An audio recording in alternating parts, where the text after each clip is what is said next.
After a couple decades of chronic inflammation and some other health maladies, so much so that my doctors were actually scared, let's suffice it to say I had a heart attack at 40, and that was one of the smaller issues. I was told, well, this is just your life now. You're getting older, and that's just how things are. Things break down. And I'll tell you today, I don't buy that. I don't believe it for a second. Now, I'm not here to preach to what you should do. I'm just sharing my experience. And my experience is that the great physician can heal all things. Now, I'm not here to shame anybody about your health condition. Again, I'm just sharing mine. I'm not a doctor. And I have referenced Louise L. Hay's book in the past, which correlates an emotional state with a particular disease.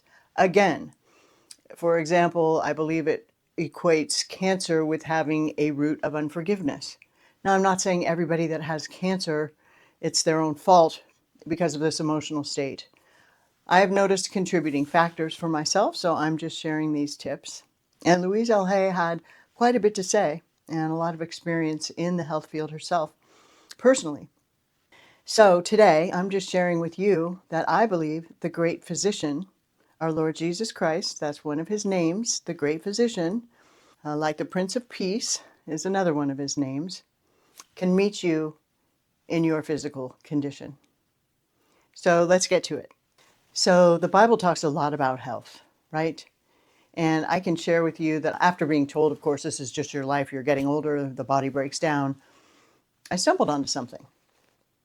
Principles in the Bible about healing, thousands of years old, that the doctors weren't really talking about. And one of those was a 21-day journey that didn't just turn my health around. It completely restored my faith. And I have to say, probably parts of my mind and emotions as well. So I just have to share it, right? So again, for decades, my body felt kind of like I was fighting it. It started out small, a dull ache here, a dull ache there, and then being trapped by the prison of food, my gosh.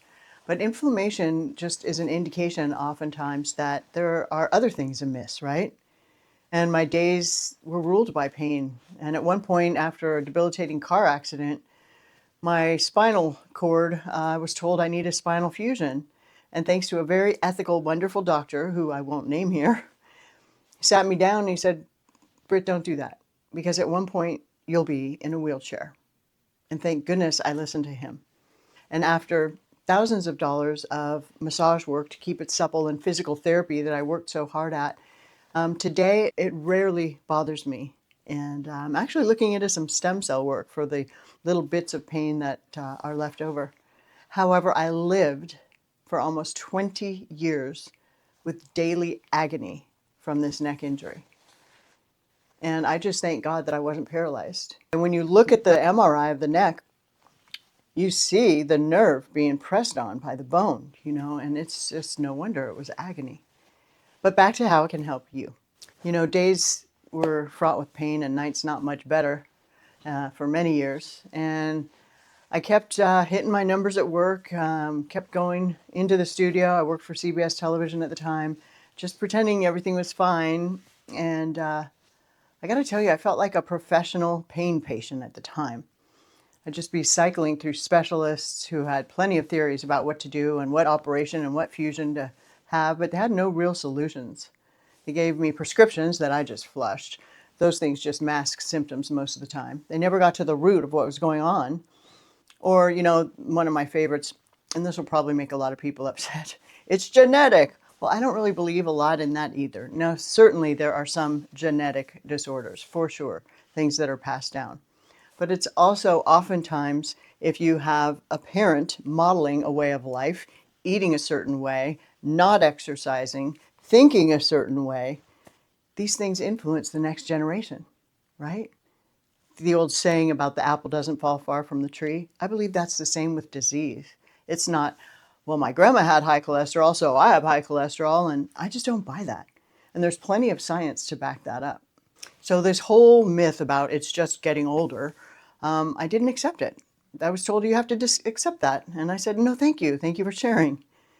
And despair is a quiet thief. It doesn't just show up with this big announcement, hi, I'm despair, right? It just creeps in, seeps in, one doctor's visit after another, one bad blood test at a time, till you look in the mirror and you don't even recognize the tired, hopeless person staring back at you. And my faith was something that I clung to with everything I had the whole time. I was praying, but sometimes it just felt like the heavens were made of rubber and they bounced off. And I felt stuck physically and spiritually for quite some time. And my rock bottom really was during a routine checkup. The doctor looked at my chart, let out a sigh, and said, "Well, we've tried everything. You'll just have to manage." Manage? Manage? I'm like, dude, you manage this pain, right? And that one word just broke me. I wasn't trying to manage. I was trying to have a life of freedom. So that night, I was desperately flipping through my Bible and not even really looking for anything specific. I was looking up healing scriptures at the time and for some sort of comfort, right? And I landed in the book of Daniel. And I read about Daniel as a young man who, to honor God in a foreign land, refused the king's rich food and wine. Instead, for a set period, he ate only simple foods, vegetables and water, and it wasn't a diet. I always say, forget the word diet. If you want to lose weight, don't talk about losing. Your subconscious hears you talking about losing. It doesn't want to lose anything, so it fights you on that. The other thing is the word diet, the first three letters spell die. You think your subconscious doesn't pick up on that? So stop dieting and trying to lose weight and dieting, right? Anyway, remember, master your mind and mouth, control your destiny. So watch what you're saying to yourself because it hears every word, even your thoughts. But that's another video. So back to this one. So in the book of Daniel, when he decides to just go on a different way of eating and set himself apart to hear God better. It was a fast, basically, right? And it wasn't about losing weight. It was about seeking God for breakthrough. He just wanted a tiny little flicker of hope. And that night, a tiny flicker of hope started in my spirit. What if my healing wasn't going to come from a pill or from another doctor or another blood test, but from an act of surrender? What a concept. And for a controlling person, surrender isn't the go-to, right? I figured I had nothing to lose, so I gave it a shot for 21 days. And I committed to what many now call the Daniel fast. I didn't even know that's what it was at the time. So at the time I ate plant-based foods, fruits, vegetables, whole grains, legumes, drank only water. And I cut out all the stuff that wasn't work for me, mainly sugar, caffeine, and processed junk. You know, one of my homeopath doctor and my wonderful naturopath doctor say, you know what? Food without labels, and you'll be just fine. Eat food without labels. There is so much truth to that. And let me tell you, the first few days of this thing, they were pretty brutal. I was used to all of the stuff that my body wanted. The cravings were screaming, my head was pounding from the caffeine withdrawal, and every part of me just wanted to go quit and have a juicy croissant filled with tons of butter. And my body was just in open rebellion, right? But I didn't want carbs for a while. I wanted to do that on the Daniel fast. And frankly, since then, I've also gone keto and completely carnivore at times in my life to clear out other parts of disease. But by the grace of God, I have wonderful, wonderful, brilliant people that are making America healthy again, Maha, making America God again, MAGA, all this good stuff. Anyway, I am chasing a couple rabbits here, and I hope you're getting something out of this video today because I'm just really winging it, sharing my experience and doing my best to give you some hope. If you're in chronic pain or if you're in a state that you know that your body is weighed down by stuff, whether that's stuff in your mind, stuff in your heart, stuff in your gut, there's a way out. And we'll be talking a lot more about that in future videos because health is a passion of mine. And that's another reason I follow the great physician, the Lord Jesus Christ. So back to the Daniel fast that I didn't know was called the Daniel fast at the time. After the first open rebellion against having no caffeine, even my Earl Grey with heavy whip in the morning that I loved had to sit aside for a while. But after that rebellion, my body was like, okay, maybe we don't need those comfort foods that we used every day for years. And then something shifted. And I started to see the hunger as a reminder.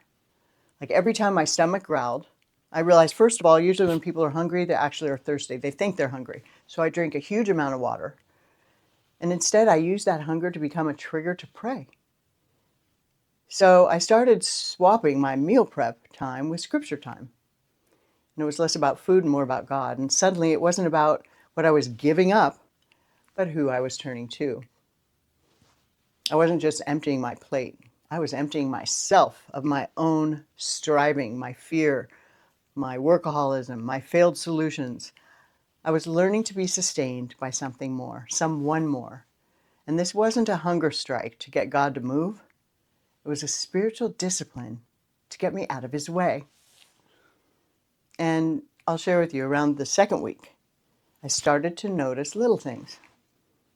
That constant nagging ache in my joints and my neck really started to fade a bit. And I was waking up with more energy in the morning, and my mind felt clearer than it had in years. And by the time that 21 days were over, the change was undeniable. And the chronic inflammation that had been a companion for years was gone. Now, I am, again, not stating medical advice here or suggesting you go do this. I'm sharing some things that I've learned that helped my life. And my clients enjoy a lot of these tips as well. And I can't tell you how many people who were convinced they had something incurable or chronic or that was genetic.